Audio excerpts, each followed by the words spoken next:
지난 그 상반기 통독할 때 우리 교우 중에 한 분이 이 누가복음 14장 요 본문에 이렇게 이제 통독을 하면 보통 한 10장에서 20장 정도로 매일 읽거든요. 그러니까 사실은 어떻게 보면 좀 적절한 표현인지 모르겠습니다만 정신없이 막 성경을 읽다가 넘어가는데, 이제 그분이 요 누가복음 14장에 이제 딱 읽는 차례에 읽어가다가 오늘 우리가 봤던 이 본문에 조금 이렇게 멈춰 서셨어요. 그리고서는 이 본문을 다시 들여다보면서 마음에 부담이 있었던 거죠. 왜냐하면 이 본문이 제자에 관해서 얘기하거든요. 근데 내용이 굉장히 좀 세요. 그래서 부담을 가지고 그 나눔의 시간에 그 이야기를 잠깐 하신 적이 있습니다. 그래서 그분에게 무슨 얘기를 나눴는지 기억하느냐 그랬더니 본인은 정작 기억 못 하시더라고. 근데 어쨌든 이 14장 25절에서 35절을 그때 이렇게 나누면서 우리가 요때 정도 한번 다시 한번 요 본문의 말씀을 나눠야 되겠다는 생각이 들어서 오늘 같이 나누고자 합니다. 14장에서 35절, 14장 25절에서 35절 중에 28절에서 32절이 있습니다. 요건 그냥 제자가 무엇인지를 설명하는데 예로 든 거거든요. 그러니까 제자가 되려면, 예수님을 믿는 사람들이 되려면 어떻게 해야 되는가에 대한 그냥 일상에서 겪을 수 있는 예를 든 거니까, 요건 조금 우리가 굳이 이렇게 막 이 시간에 나눌 것까지는 아닌 것 같고요. 그래도 이제 잠깐 요약해 보면 준비해야 된다는 거죠. 예수님의 제자로서 준비해야 되고, 예수님의 제자답게 사는 준비가 있어야 끝까지 간다는 거예요. 만약에 그렇지 않으면, 즉 준비 없이 그냥 대충 시간만 보내면 마지막 순간에 주님과 함께 할 수가 없다. 이제 그런 얘기를 예를 들어서 하는 겁니다. 그리고 이제 25절에서 27절, 그 다음에 33절에서 35절이 이제 제자에 관해서 얘기하고 있는 건데, 먼저 이 제자라는 단어 말이죠. 그 교회 다니는 사람들에게, 그 다음에 교회를 다니면서 나름 성경을 좀 봤다라고 하는 그런 사람들에게 제자라고 하면 떠오르는 몇 가지가 있는데, 그 중에 하나가 어떤 성경 구절이에요. 대표적으로 예수님이 마지막에 제자들에게 남기신 유언 같은, 그래서 제목을 뭐라고 붙이냐면 지상명령이다, 그렇게 붙이는 마태복음 28장 18절에서 20절이죠. 읽어드리면, 예수님께서 나와 말씀하여 이르시되 하늘과 땅의 모든 권세를 내게 주셨으니 그러므로 너희는 가서 모든 민족을 제자로 삼아 아버지와 아들과 성령의 이름으로 세례를 베풀고 내가 너희에게 분부한 모든 것을 가르쳐 지키게 하라. 이 말씀. 그런데 이 말씀을 우리가 좀 보기 전에, 지금 누가복음 말씀으로 지금 전초 과정에서 지금 이걸 얘기하고 있는 건데요. 먼저 우리가 두 가지를 확인해야 될 것이 있어요. 즉 마태복음 28장 18절에서 20절 제자하면 예수님의 지상 명령과 연관되어서 떠오르는 요 구절을 우리가 좀 바르게 이해하려면 먼저 살펴야 될 것이 있는데, 그게 16절과 17절이에요. 우리가 18절에서 20절만 워낙 듣다 보니까 마태복음 28장 16절과 17절에 어떤 내용이 있는지를 중요하게 살펴보지 않거든요. 그 16절과 17절을 보면 11 제자가 갈릴리에서 예수님을 배웠고 경배했다 그래서, 즉 마태복음 28장의 예수님은 공생애를 보내시는 예수님과는 완전히 다른 그런 모습이죠. 부활하셨고 조금 있으면 이제 승천하기 직전의 모습이거든요. 그러니까 예수님이 지금 마태복음 28장에서 지금 나타난, 즉 제자들이 보고 있는 예수님은 완전히 다른 예수님이죠. 근데 그 예수님이 제자들에게 이제 명령을 하시는 내용이죠. 그런데 성경이 뭐라고 소개하냐면, 그들이 예수님을 배웠고 경배했지만 아직도 의심하는, 그랬어요. 의심한다. 의심하는 사람들이 있더라. 이걸 우리가 먼저 확인하고 마태복음 28장 18절로 넘어가야 돼요. 그다음에 또 하나 확인해야 될 것은 제자라고 하는데, 그리고 심지어는 예수님의 부활하신 모습을 지금 보고 있는데 그런 제자라고 하는 사람들이 성경이 뭐라고 기록하고 있어요? 의심했다 그랬어요. 뭘 의심했을까? 뭐 여러 가지 얘기를 해볼 수 있지만 예수님의 부활하심 그 자체까지도 지금 의심하고 있는 거거든요. 눈으로 보고 있으면서도. 그런 자들에게, 즉 다시 바꿔 얘기하면 제자라고 얘기하기는 터무니없이 모자란 그런 자들에게 주님께서 18절 이하의 명령을 실행하라고 하신다. 이게 과연 가능할까? 매우 합리적이고 타당한 의심을 해볼 수 있지 않아요? 이건 불가능하다. 그 모습 가지고는 안 된다. 다시 마태복음 28장, 나중에 우리가 이것저것도 확인하겠습니다만 18절부터 다시 보면 주님께서 뭐라고 말씀하시냐면 하늘과 땅의 모든 권세를 내게 주셨으니 그랬어요. 그리고 괄호 열고 그러므로 나도 너희에게 이것을 주는데, 그리고 괄호 닫고, 이게 생략되어 있는 거죠. 그게 주님이 아니면 그런 의심 많은 제자들이 그런 일을 할 수 있다 없다? 없다. 그러니 우리가 내가 이제 제자로서 내가 택도 없는 소리예요, 여러분. 우리는 안 돼요. 주님께서 이제 그러한 것들을 지금 지적하시면서 제자가 무엇인지에 관해서 말씀하고 계신다. 마태복음을 우리가 지금 지금 누가복음 우리 본문 말씀을 이해하기 위해서 마태복음을 잠깐 언급했습니다만, 사실 마태, 마가, 누가 가릴 것 없이 심지어는 요한복음조차도 제자에 관해서 이것저것에서 많은 말씀을 하시는데, 이제 누가복음을 우리가 나눠야 되니까 누가복음으로 돌아와서 보면 오늘 우리가 읽은 이 14장 전에도 몇 차례 말씀하세요. 대표적으로 9장에 가면 우리가 잘 알고 있는 말씀이 있어요. 23절과 24절에서 주님께서 이렇게 말씀하시거든요. 누구든지 나를 따라오려거든, 우리가 잘 알고 있는 말씀이에요. 자기를 부인하고, 잘하네요. 자기 십자가를 지고 나를 따르라. 이때 부인한다는 건 내다 버린다는 얘기라고 그랬잖아요. 나 자신을 내다 버리지 않으면 주님을 따를 수가 없다. 그리고 난 다음에 중요한 말씀을 또 하시는데, 누구든지 제 목숨을 구원하고자 하면 잃을 것이고 누구든지 나를 위하여 제 목숨을 잃으면 구원하리라. 바꿔 얘기하면 예수님의 제자가 된다면, 예수님의 제자로서 살아가고자 한다면, 그냥 아주 단순하게 예수 믿고 천국 가려고 하면 목숨을 걸어라, 이 얘기예요. 안 걸면 안 된다. 안 걸면 마지막에 천국 못 갈 수도 있을걸? 이 얘기를 하는 거죠. 그건 결정하시는 건 주님이시지만. 자, 이제 다시 이제 14장에 이제 집중해 보자고요. 제자에 대해서 말할 때 이제 본문 안에서는 같은 구조인데 세 가지 조건으로 제자를 설명합니다. 내내 사실 같은 건데 그래도 몇 번이나 말해서 강조하기 위해서 세 가지 조건이 거기에 등장해요. 근데 같은 구조라고 하는 것은 어떤 구조냐면, 뭐뭐 하지 않으면 내 제자가 될 수 없다, 이 얘기예요. 이게 동일한 구조로 나타나요. 근데 내 제자가 되지 못한다라고 하는 이 말씀 말이죠. 이 말씀을 원어로 다시 풀어서 번역하면 절대 불가능하다, 이 얘기예요. 그 앞에 어떤 조건이 있는데 이 조건이 실행되지 않으면 주님의 제자가 절대 될 수 없다는 거예요. 근데 그 조건이 뭔가? 이제 26절, 27절, 33절에 있어요.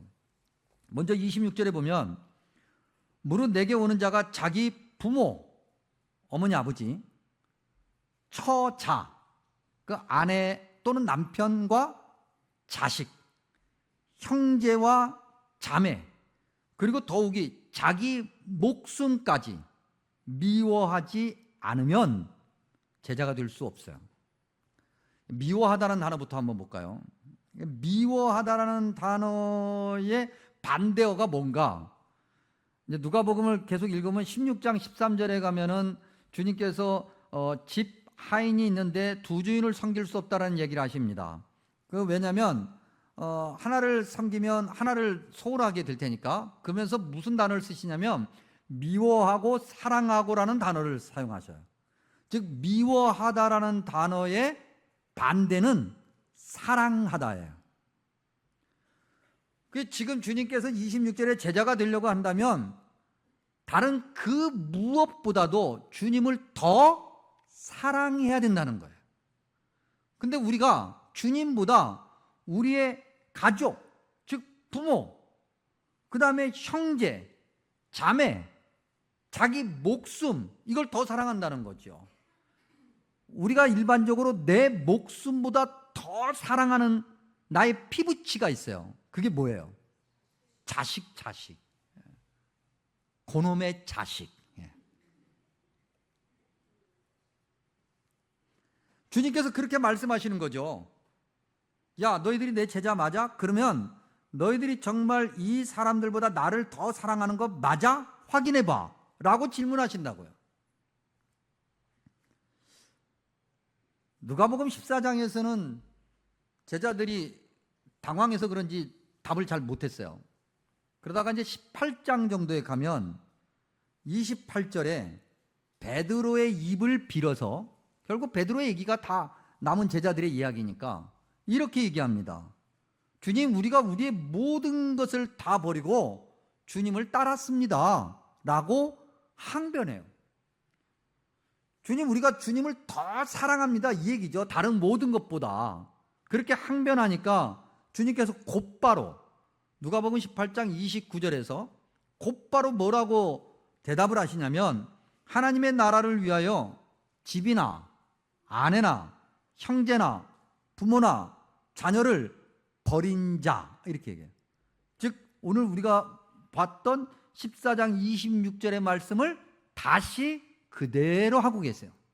그 얘기는 뭐예요? 너희가 다 버리고 따랐다고 말은 하지만 사실은 아니야. 저와 여러분이 지금 다 그리스도인이잖아요. 예수님을 믿고 다 천국 가고 싶어하는 그런 사람들 아닙니까? 그런데 여러분, 우리의 믿음은 어떻습니까? 저와 여러분의 믿음은 어때요?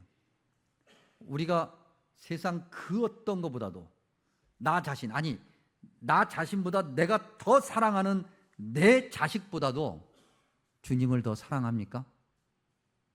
예? 미치겠죠.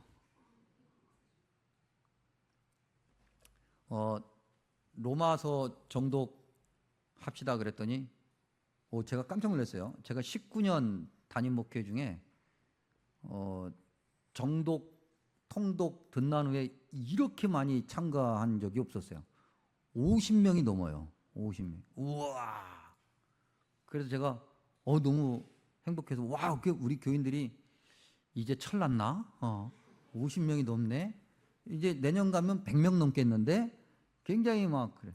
그랬더니 어떤 분이 제 환상을 깬 답을 해주셨는데, 뭐라고 그랬냐면, 지난번에 요한계시록을 보니 목사님이 정독은 안 물어보고 그냥 일방적으로 강의하시더라. 그러니 이번 로마서도 안 물어보고 강의하겠지. 그래서 많이 신청한 거 아니냐. 뭐 어쨌든 어떻게 해서 많이 신청했든 뭐 많이 신청한 게 좋아요. 너무 감사하죠. 근데 우리는 계속 물어봐야 돼요. 우리는 과연 어떤가? 여러분 어때요? 저와 여러분은 정말 세상 그 무엇보다도 주님을 더 사랑해요? 우리 자식보다도 더 사랑해요? 여러분 어때요? 아직은 대답하지 마세요. 너무 슬픈 일이야. 그 다음에 주님이 한 번으로 부족하신 거예요. 또 얘기하세요. 27절 볼까요? 누구든지 자기 십자가를 지고 나를 따르지 않는 자도 능히 내 제자가 될 수 없다.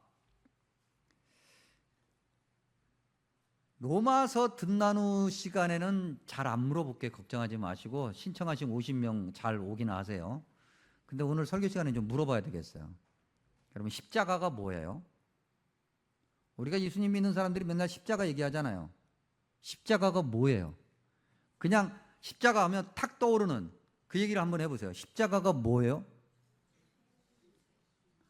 항상 말씀드리잖아요. 우리는 돈도 없고 백도 없고 가진 것도 없고 아무것도 없지만은 하나님이 주신 은혜가 있으니까 일본 말이지만 믿음의 가오라도 있어야죠. 당당하게 얘기하세요. 괜찮아요. 십자가가 뭐예요? 문장으로 설명해 보세요. 십자가 이렇게 설명할 수 있다. 딱 얘기해 보세요. 십자가가 뭐예요? 그러니까 항상 아무 얘기하면은 하나도 못 알아듣는다니까. 차라리 아무 얘기하지 마시고 독일어로 얘기하세요. 독일어로. 그러면 어떻게 한번 해결해 볼게. 네. 아무 한번 보세요. 예. 그게 십자가다. 그게 문장이 잘 안 돼, 집사님. 맞는데 내용은 맞아요. 내용은 맞는데 문장으로 한번 얘기해 보세요. 십자가가 뭐예요? 이게 뭔가 막 머릿속에 있기는 다 모두가 있어요. 근데 말로 하려니까 왠지 모르게 전문 용어로 거시기 하죠. 십자가가 뭐냐니까요. 이게 너무 단답형이다. 십자가가 뭐죠? 요거 말고 성경에 기록되어 있는 십자가. 제가 그러면 꽤 사랑하는 사람을 지적해서 답을 한번 들어보겠습니다. 다 고개를 피하시고 저와 눈을 안 마주치시려고 하는데, 그러면 이렇게 제가 대신 설명하면 어떻습니까? 십자가는, 누군가가 우리에게 십자가가 뭐냐고 물어보면 십자가는 주님께서 우리를 죄에서 구하시기 위해서 감당하신 것이다. 맞아요? 맞아요? 여러분도 다 그렇게 얘기하려고 하셨던 거예요? 맞아요? 아니면 제가 얘기하니까 맞겠지, 저기다가 숟가락 얹자 그러는 거예요? 맞아요? 틀려요? 맞아요? 그게 여러분들이 하시려고 했던 얘기예요?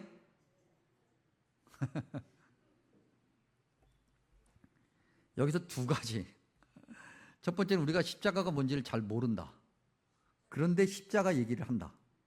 두 번째, 십자가에 관해서 주님께서 우리를 위해서 우리 죄를 사하시기 위해서 지신 십자가를 들었어. 그렇게 배웠고 모범답안이야. 그러니까 그렇게는 아는데 그게 그다지 그렇게 내 마음에 오지는 않는다. 왜요? 주님의 십자가니까. 조금 이따도 한번 다시 보겠습니다만 요한복음 19장에도 분명히 나오기를 주님께서 주님의 십자가를 지신 거예요. 그건 주님이 지실 거야. 십자가는 주님이 지시는 거지 내가 지는 게 아니라는 생각이 우리 마음속에, 우리 삶 속에 가득하기 때문에 그런 거예요. 아니라고요? 어디 그러면 한번 확인해 볼까요? 주님께서 분명히 말씀하시기를 자기 십자가를 져야 된다 그랬어요. 그러면 여러분들이 지셔야 되는 십자가는 뭐예요? 띠리리 계속 핸드폰 확인하시기 바랍니다. 우리가 져야 되는 십자가는 뭐예요? 주님께서 분명히 성경에 말씀하시잖아요. 여기만 얘기한 건 아니에요. 자기 십자가라는 것을. 저와 여러분이 감당해야 될 십자가가 있다는 거예요. 주님은 주님의 십자가를 지셨어. 근데 우리가 감당해야 될 십자가가 있다고 말씀하시는 거예요. 그러면 우리가 감당해야 되는 십자가는 뭐냐는 거죠. 뭐예요? 간혹가다 우리가 얘기를 해요. 믿지 않는 남편, 믿지 않는 아내, 또는 날마다 속썩이는 자식, 그런 자식들을 보면 우리가 뭐라고 했냐면 저게 내가 지고 가야 될 십자가지, 그렇게 얘기를 하시거든요. 근데 여러분, 그때 그 단어는 어울리지 않아요. 맞지 않아요. 우리가 한국 사람이잖아요. 그러다 보니까 우리도 알게 모르게 그리스도인이면서도 한국 문화 속에서 우리도 알게 모르게 가지게 되는 그런 어떤 문화적 습관이 있어요. 언어적 습관이 있어요. 그 중에 하나가 뭐냐면 팔자거든. 아이고 내 팔자야. 그러니까 저게 내 십자가지라고 할 때는 바꿔 얘기하면 아이고 저게 내 팔자지라고 하는 것을 기독교적인 용어로 바꾸는 것뿐이지 내용은 그거예요. 그냥 저게 내 팔자지. 여러분, 팔자는 그 사주를 풀이해가지고 8글자로 만들어 놓은 그 말도 안 되는 얘기잖아요. 근데 우리도 알게 모르게 그게 이렇게 들어가 있어가지고 그렇게 얘기하는 거예요, 그냥. 근데 우리 그리스도인들이 말해야 되는 그런 십자가의 내용은 아닌 거예요. 근데 우리는 그냥 십자가 그러면 뭔가 내가 지금 힘들고 내가 속 썩고 내 마음이 문드러지는 그 어떤 것을 내가 지고 가야 될 십자가라고 얘기해요. 주님이 우리에게 말씀하신 너의 십자가하고는 완전 거리가 멀어요. 정말 우리가 져야 되는 우리의 십자가가 뭐냐고요. 우리의 십자가가 뭐냐니까요. 말씀을 이렇게 준비하면서 제가 저한테 물어봤어요. 야, 김 목사야, 너가 감당해야 될 십자가는 뭐냐?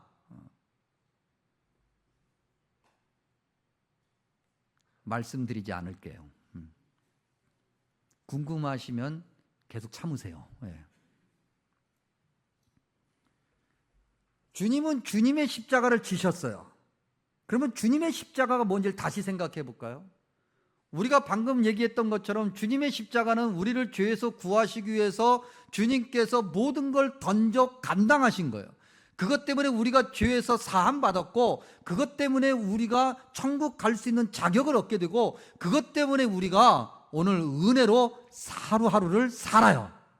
그러니 주님이 주님의 십자가를 짐으로 우리가 행복해진 거예요.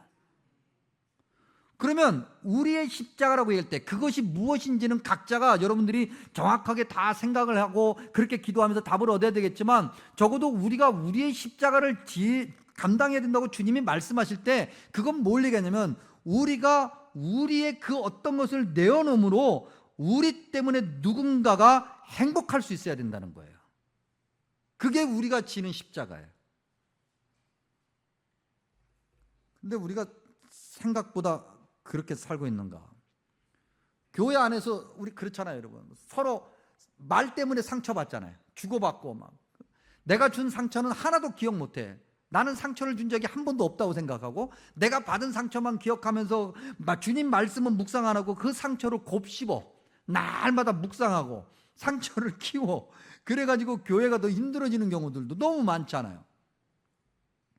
그럴 때 우리가 우리의 십자가를 지고 있다고 말할 수 있을까? 여러분, 한번 세상을 바라볼까요?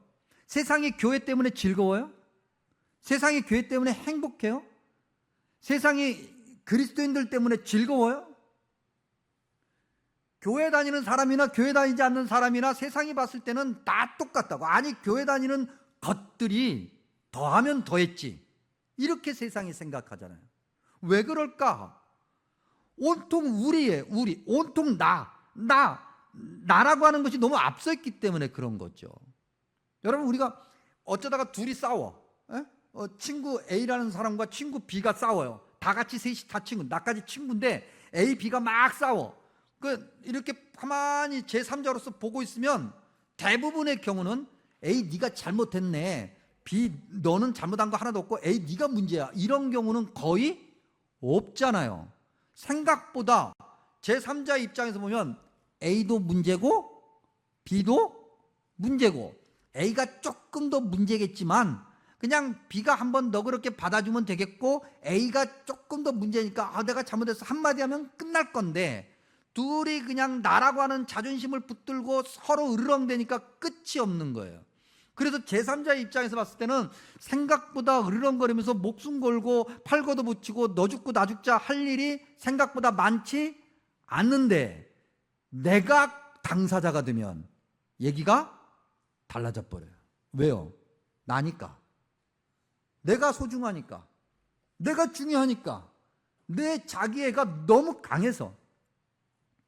그러한 모습이 그리스도인들 안에 가득하다.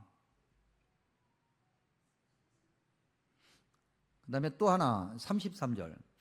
사실 26절과 27절만 해도 감당하기 어렵거든요. 그렇지 않습니까, 여러분? 26절과 27절만 해도 감당하기 어려운데 주님께서 여기서 포기하지 않으시고 33절에 또 얘기하세요. 33절에 보니까 너희 중에 누구든지 자기의 모든 소유를 버리지 아니하면 내 제자가 되지 못한다.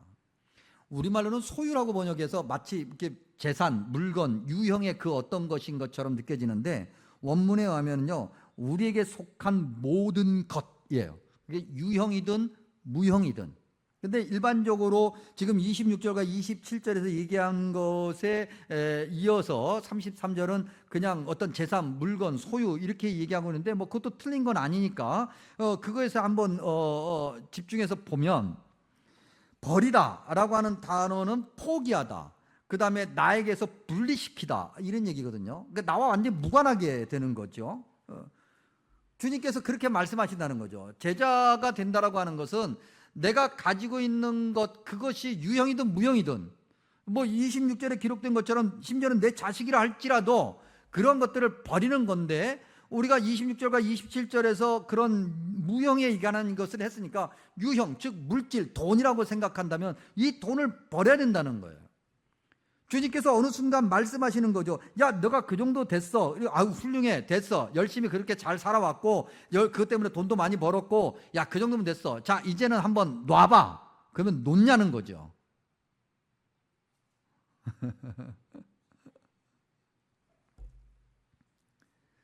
누가복음 18장, 이건 마태복음에도 있는 내용인데요. 누가복음 18장을 예를 들면 어떤 관리, 마태복음에는 부자 청년이다 그랬어요. 이제 어떤 관리가 주님께 와서 묻죠. 주님, 내가 어떻게 영생을 얻을 수 있습니까? 그러니까 주님이 말씀하시니까 네, 뭐 그런 건 다 지켰어요. 내가 어렸을 때부터 교회 다니면서 내가 뭐 교회 학교에서 얼마나 많은 걸 했는데요. 그리고 내가 지금까지 교회 한 번도 빠지지 않고 지금 몇십 년 다니면서 뭐 이렇게 자기 신앙의 이력을 막 자랑하는 거예요. 막 자랑하니까 주님께서 가만히 듣고 계시다가 딱 한 말씀 하시지 않았습니까? 우리가 지금 다 알고 있는 내용이에요. 야, 딱 한 가지가 부족해. 그거 바꿔 얘기하면 너가 포기하지 않는 거, 버리지 않은 것이 하나 있어. 내게 있는 모든 것, 적당히가 아니에요. 모든 것, 너가 가지고 있는 모든 것을 다 팔아 가난한 자들에게 나누어 줘라. 그랬더니 그 사람이 했다고요, 안 했다고요? 안 했다는 거 우리가 잘 알고 있잖아요. 오히려 그것 때문에 근심하게 된 거죠. 이건 풀어서 얘기하면 그 사람이 그런 거야. 아이, 정신 나간 소리 하고 있어. 이렇게 얘기하는 거예요. 내가 이걸 어떻게 해서 벌었는데, 내가 어떻게 해서 쌓았는데, 앞으로 내가 이걸 이렇게 쓸 거고, 내 자식들에게 뭘 해줄 거고, 이런 것들이 가득 차 있는데, 말도 안 돼. 에이, 내가 차라리 주님 당신을 버렸으면 버렸지, 이걸 버리지는 않겠다는 얘기잖아요. 그 다음에 이제 그걸로 끝나지 않아요. 누가복음 18장 이 사람과의 대화가 다 끝나고 난 다음에 24절 이하에서 뭐라고 말씀하십니까? 야, 천국에 들어가는 것이 얼마나 힘드냐면, 즉 제자가 되고 주님과 끝까지 동행하는 것이 얼마나 힘드냐면 낙타가 바늘귀로 들어가는 게 더 쉬워. 이렇게 말씀하시잖아요. 그 얘기는 절대로 못 가. 그렇게 해서는 절대로 못 가. 주님이 하신 말씀이에요. 반드시 우리가 기억해야 되는 거죠. 여러분, 그리고 오늘 본문 말씀 시작할 때 25절에 수많은 무리라 그랬어요. 이 사람들이 누구예요? 그러니까 예수님을 따르는 엄청나게 많은 사람이, 셀 수 없이 많은 사람이 있었다고 하는 거잖아요. 모두가 다 예수님의 제자가 되고 싶어하는 사람들이었을 거예요. 그리고 12제자를 부러워했던 사람들이에요. 왜냐하면 12명이 굉장히 멋있어 보였거든. 그리고 예수님 최측근에 있잖아요. 그래서 모든 사람이 그 12명이 되고 싶어 했고, 그 12명 안에 들어가면은 이제 모든 것이 다 해결될 줄 알았어요. 근데 주님이 원하시는 것은 그것이 아니라고 하는 거죠. 주님이 지금 적어도 누가복음 14장에서 말씀하실 때는 12명 포함 아무도 지금 현재 상태로는 못 들어간다는 거예요. 하물며 저와 여러분일까? 목사님, 저도. 여러분, 오늘 우리가 2025년 대한민국 땅에서 신앙생활하면서 예수님 믿는 것 때문에 이런 일을 안 겪는 걸 우리가 감사하죠. 우리가 뭐 예수님 믿는다고 뭐 간혹 가다가 우리가 11조 얘기하고 감사헌금 얘기하고, 그것도 우리 교회는 여러분도 잘 아시는 것처럼 거의 하지도 않아. 우리가 목사가 교인들 눈치 봐가지고 11조 얘기하고 감사헌금 얘기하고 헌금 얘기하면은 괜히 시험에 들까봐 교인들 눈치 보느라고 얘기를 안 하죠. 근데 어디 가서 그런 얘기하면은 목사가 말이지 돈 챙겨가려고 돈 얘기만 한다고, 우리 마음속에 그러잖아요. 그래서 재산 다 팔으란 얘기는 그렇게 꺼냈다가는 큰일 나죠. 이제 큰일 나. 이제 그런 거 신고 들어가, 신고. 그래. 여러분, 그 제자라는 단어와 성경에 우리가 지금 누가복음 읽고 있으니까요. 누가복음 안에서만 봐도 다른 데도 다 마찬가지인데 제자라는 단어와 밀접하게 연관되는 또 다른 단어가 있는데 그게 증인이에요. 아까 우리가 마태복음 28장 잠깐 언급하지 않았습니까? 마태복음 28장의 그 내용을 한마디로 요약한 것이 누가복음 24장 48절이에요.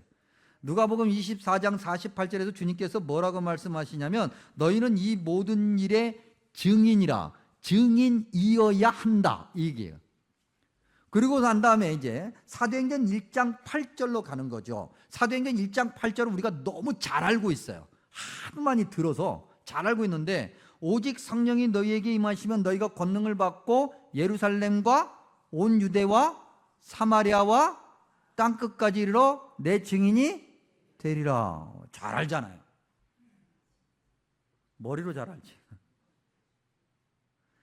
여러분 사도행전 1장 8절도 우리 다시 봐야 돼요. 다시 읽어드릴 테니까 한번 잘 들어보세요. 무엇을 우리가 놓치고 있나? 오직 성령이 너희에게 임하시면 너희가 권능을 받고 예루살렘과 온 유대와 사마리아 땅끝까지 이르러 내 증인이 되리라. 내가 되는 게 아니에요. 내가 증인으로 내가 오늘부터 내가 오늘 증인이야. 우리가 그럴 능력이 없어요, 여러분. 주님께서 그러한 은혜를 우리에게 주시면 증인이 되리라. 우리의 힘으로가 아니라 주님의 은혜로, 주님의 능력으로. 그러면 그 증인이 뭘까? 이 증인이라는 단어가 이제 헬라어로 얘기하면 여러분들께 한번 설명드린 적이 있어요. 마르투스예요. 그 헬라어 발음으로 마르투스고 헬라어가 계속해서 이제 서양 언어권에 영향을 미치면서 이 마르투스에서 나온 영어 단어가 하나 있는데, 즉 이 영어 단어가 이 마르투스를 어원으로 삼아요. 그 영어 단어가 뭐냐면 말터예요. 말터를 번역하면 순교자이에요. 즉 제자, 증인, 순교, 이건 뗄래야 뗄 수 없는 거예요. 우리가 증인이 되리라. 주님께서 은혜를 주시고 능력을 주시면 우리가 증인이 될 수 있는데 그때 그 증인은 순교자가 된다는 거예요. 초대교회는 이미 이걸 알고 있었어요. 성경을 통해서 알았고 십자가 사건을 통해서 알았고 초대교회의 삶의 자기들의 현장에서 알았고, 그래서 지금까지 수많은 사람이 주님의 제자로서 목숨을 걸었던 거예요. 여러분, 오늘 우리는 이단 사이비들과 비교하면 좀 창피한 게 너무 많아요. 여러분, 우리가 다 이단 사이비라고 얘기하잖아요. 신천지도 그렇고 안상홍도 그렇고 통일교도 그렇고 무슨 JMS 정명석이도 그렇고 여호와 증인도 그렇고 이 수많은 이단들. 여러분, 이단들의 특징이 뭐예요? 모든 걸 갖다 바치잖아요. 자기들의 젊음도 갖다 바치고 시간도 갖다 바치고 돈은 말할 것도 없고 말도 안 되는, 어떻게 제정신이야 저런 일을 할 수 있지 라고 하는 것을 그들은 거침없이 해요. 요즘 이 팔레스타인과 그 이스라엘과의 전쟁에서 아주 비참한 사건들이 너무 많이 일어나지 않습니까? 그 뉴스 볼 때 여러분 인터뷰를 하면은 내 부모가 죽었어요, 내 아이가 죽었어요, 내 형제가 죽었어요, 가만히 있었는데 폭탄 날아와서 죽었어요, 막 얘기할 때 여러분 그 자막이 뭐라고 나요? 죽었다라고 그렇게 나오지 않고 순교했다라고 얘기해요. 무슬림들이거든요. 그들은 무슬림의 신앙을 가지고 있고 무슬림의 신앙을 붙들고 있다가 죽으면 순교라고 생각하는 거예요. 그냥 죽은 게 아니에요. 근데 왜 순교라는 단어를 쓰냐면 그 정도로 그 믿음을 강하게 붙들고 있다는 거예요. 우리가 흔히 주님이 아니면 구원이 없다라고 그렇게 고백하잖아요. 그게 맞고, 그런데 주님을 믿는 우리는, 천지를 창조하신 창조주 하나님을 믿는 우리는 죽을 각오로 예수님을 믿을까? 지금 그러고 있는가? 어떤 분은 저한테 우리 김신일 목사님 쎄. 그러는 거예요. 쎄대. 뭐 제가 쎄요? 제가 센지 난 모르겠어. 왜냐면 뭐 내가 세면 나를 좀 어려워해야 되잖아. 그렇죠? 나를 좀 무서워해야 되고, 나를 목사님이 저렇게 센 목사님, 저 성격도 고약한데 저 양반이 저렇게 얘기했으니까 좀 저대로 해야지. 그래야 되잖아요. 나 콩떡이다. 아무도 안 그런 것 같아. 그럼에도 불구하고 세다고 느끼는 이유는 뭘까? 설교 시간에 좀 세게 느끼는가 봐요. 근데 목사가 세서 그런 게 아니에요. 하나님 말씀이 세잖아요. 여러분 우리가 봐도 26절, 27절, 33절대로 그렇게 믿음 생활하는, 그러니까 한마디로 말해서 목숨 걸고 믿음 생활하는 그런 믿음의 순간이 저와 여러분에게 있어요. 여러분 지금 아까도 말씀드린 것처럼 2025년 예수를 믿는다고 해서 누가 때리지도 않고 뭐 재산 다 내놓으라고 얘기하지도 않는 이러한 시기에 대한민국 서울에서 믿음 생활하는 걸 여러분 우리는 감사해야 돼요. 감사하면 다음 주에 감사한금 진짜로 감사하잖아요. 그렇죠? 우리는 기도해야 돼요. 하나님, 나의 이런 믿음 가지고는 주님 그런 일을 겪으면 나는 주님 제자가 될 수 없을 것 같아요. 다 도망가고 나는 주님 천국 못 갈 것 같아요. 주님을 버릴 것 같아요. 오히려.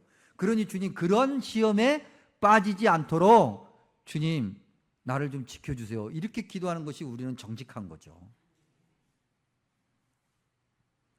우리가 정말 제자로서 제대로 살고 있는가? 그걸 가늠하는 어떤 척도? 그게 뭐냐면 소금. 오늘 성경에 등장하는 소금. 근데 소금이 뭐예요? 여러분 소금이라고 하는 것은 맛을 내는 거잖아요. 설렁탕 집에 갔는데 좀 간이 안 된 것 같아요. 그러면은 여러분 뭘 뿌려요? 소금을 이렇게 뿌리잖아요. 그러면 이제 좀 간이 맞네. 즐겁게 하는 거잖아요. 소금은 즐겁게 하는 거예요. 뭔가 부패를 방지하게 하는 것도 소금이에요. 그러면 내가 없어지고 썩는 걸 방지하는 거니까 어찌됐든 소금이라는 것은 내가 없어지는 거죠. 그 소금이 되어야 된다는 거죠. 근데 소금이 그 소금의 역할을 못하면 성경에 뭐라고 그랬냐면 땅에도 거름에도 쓸데없어 내버린다. 내버림을 당하는 거예요. 그리고 마지막에 하나 더 봐야 될 문장이 있는데 그게 뭐냐면 들을 귀가 있는 자는 들을지어다. 여기 굉장히 구약적이에요. 즉 성경이 기록될, 신약 성경이 기록될 당시에 들을 귀가 있는 자는 들을지어다라고 하는 요 문장은 아주 성경적이라는 거죠. 그러면 이 들을 귀가 있는 자는 들을지어다 요 문장이 있는 구약의 배경, 그 문장이 등장하는 그 구약으로 들어가서 성경에 어떤 상황이 펼쳐지고 있을 때 들을 귀가 있는 자는 들을지어다라고 하는 이 문장이 등장할까라고 살펴보면 주님께서 제자들을 통해서, 즉 예언자들을 통해서 끊임없이 말씀하셔요. 야, 그러다가 망한다, 그러다 망한다, 그러면 안 돼, 그러면 안 되라고 끊임없이 말씀하시는데 정말 징글징글하게 안 들어. 그럴 때, 그리고 그 맨 마지막에 그때 등장하는 문장이 들을 귀 있는 자는 들을지어다예요. 신약도 마찬가지예요. 복음서에 이곳저곳에 몇 번 등장하는데 굉장히 내용이 강력할 때 끝에 등장하는 문장이 이 문장이에요. 바꿔 얘기하면 단순하게 표현해서 야, 내가 시컷 얘기했다. 정말 입이 아프도록 얘기했어. 그러니까 이제 네가 알아서 해. 듣든지 안 듣든지 결과도 네가 책임지는 거야. 이 얘기예요, 여러분. 처음부터 아무것도 안 하고서는 네가 알아서 해가 아니라 그러지 않으면 좋겠다라고 애걸복걸을 하면서 수없이 얘기했는데도 결국은 안 들으면 그건 네가 감당해야 돼. 그 얘기예요. 오늘 저와 여러분이 하나님의 말씀을 들으며 하나님을 예배하며 이렇게 살면서 수없이 하나님 말씀을 들어도 안 들으면, 즉 삶에서 우리가 바뀌지 않으면, 바꾸려고 애쓰지 않으면 그건 우리가 다 책임져야 돼요. 우리 스스로 감당해야 돼요. 그러니 함부로 얘기할 일이 아니에요. 아까짓것 내가 감당하지 뭐, 내가 알아서 할게. 여러분 안 죽어봤으니까 그런 얘기하는 거예요. 다 죽어보면 얘기 달라져요. 그렇잖아요. 죽어보면 얘기 달라져요.